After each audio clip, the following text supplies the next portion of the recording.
Madam, ఇంకో గంటలో investigation officer వస్తారంట. మీరు రెడీగా ఉండండి మేడం. సరే.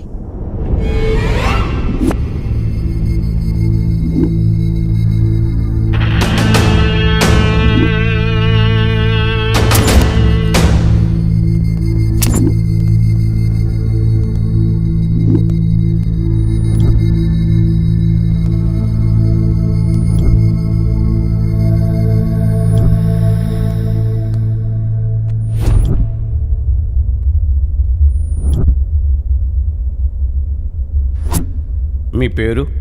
ఝాన్సీ. What's your age? 28.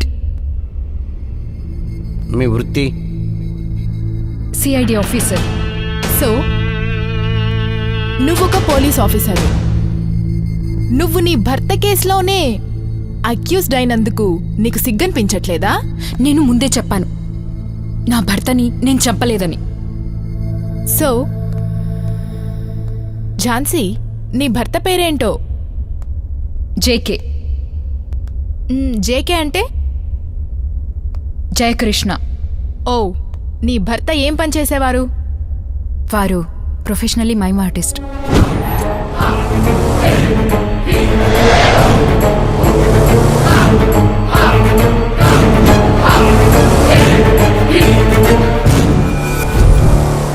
మీ పెళ్ళయి ఎన్ని సంవత్సరాలైంది? 3 months. 3 months? కేవలం 3 నెలలేనా? 3 నెలలకే అతన్ని చంపేశావా? లేదు, నేను అతన్ని చంపలేదు. అది నా మీద ఉన్న ఆరోపణ. నువ్వు నన్ను తప్పుగా అర్థం చేసుకుంటున్నావు. Okay okay, cool. మీ 3 నెలల మ్యారేజ్ లైఫ్ ఎలా ఉండేది? Pleasant and happy. Are you sure? Were you happy with your husband? We were happy. We loved each other. మీది అరేంజ్ మ్యారేజా లేక లవ్ మ్యారేజా? Arranged marriage.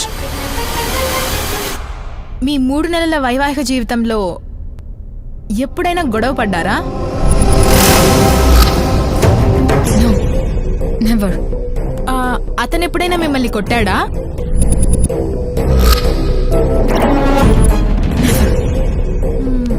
Okay, come to the point.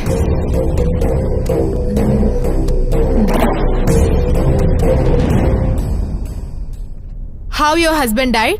నాకు తెలియదు. నీ భర్త ఎలా చనిపోయాడు? వారు బెడ్ మీద చనిపోయి ఉండడం చూసా. పోలీసులకి కాల్ చేశాను, అంతే. అంతకు మించి నాకేం తెలియదు. ఆ సమయంలో నువ్వేం చేస్తున్నావు? నేను వాష్రూమ్ లో ఉన్నాను. నువ్వు నీ భర్త ఒకే ఇంట్లో ఉన్నారు. అతను చనిపోయినప్పుడు నువ్వు అదే ఇంట్లో ఉన్నావు. అయినా నీకేం తెలీదంటే దాన్ని మేము నమ్మాలా? I don't know. వారు ఎలా చనిపోయారో నాకు తెలియదు. ఎన్నిసార్లు ఈ విషయం నీకు చెప్పాలి?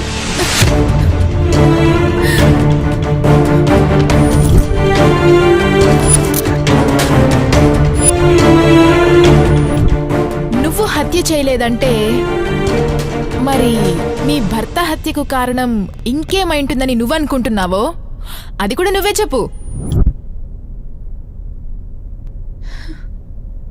నీకు కూడా బాగా తెలుసు క్రిమినల్స్ నుండి నిజమెలా చెప్పించాలో. ఇప్పటికైనా సమాధానం చెప్పు.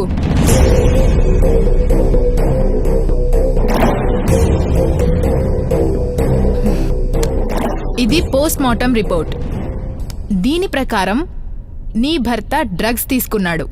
దీనికి తోడు అతనికి ఎలక్ట్రిక్ షాక్ కూడా కొట్టింది. ఈ ఎలక్ట్రిక్ షాక్ ఎలా జరిగిందో నిజం చెప్పు.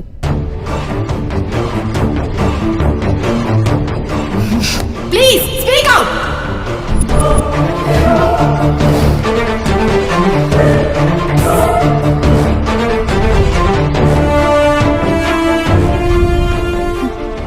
నేను నా లాయర్తో కలిసి మాట్లాడతాను. అవును, నువ్వు మాజీ పోలీస్ ఆఫీసర్ అని నాకు తెలుసు. అయినా సరే నా నుండి తప్పించుకోవడం కష్టం. నీ అతి తెలివితేటల్ని చూపించుకో. రేపు ఇంకా ఎక్కువ ఎవిడెన్స్లతో వస్తాను. You can't escape that to from me.